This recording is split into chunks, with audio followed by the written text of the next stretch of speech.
Good morning to one and all. Welcome to my YouTube channel. This is Narayanarao Kovur.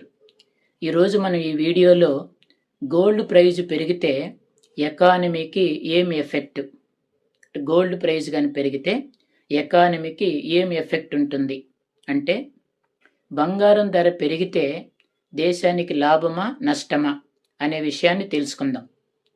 So gold ధర పెరిగితే, gold price పెరిగితే ప్రజలు సేవింగ్స్గా గోల్డ్ని ఎక్కువగా కొనుగోలు చేస్తారు.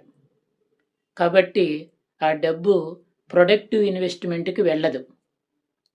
సో ఇండియా పరిస్థితి చూసుకుంటే, ఇండియా గోల్డ్ని ఎక్కువగా దిగుమతి చేసుకుంటుంది, ఇంపోర్ట్ చేసుకుంటుంది.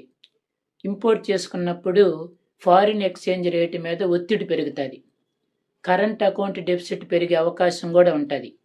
అయితే అన్సర్టనిటీ ఉన్నప్పుడు ఈ గోల్డ్ని సేఫ్ ఇన్వెస్ట్మెంట్గా కూడా ఉపయోగించుకోవచ్చు. సో గోల్డ్ ప్రైజ్ పెరిగితే వ్యక్తికి సెక్యూరిటీ ఉంటుంది, భద్రత ఉంటుంది. బట్ దేశానికి మాత్రం ఒత్తిడి ఉంటుంది, ప్రెజర్ ఉంటుంది. Thank you. Like, share, subscribe and comment.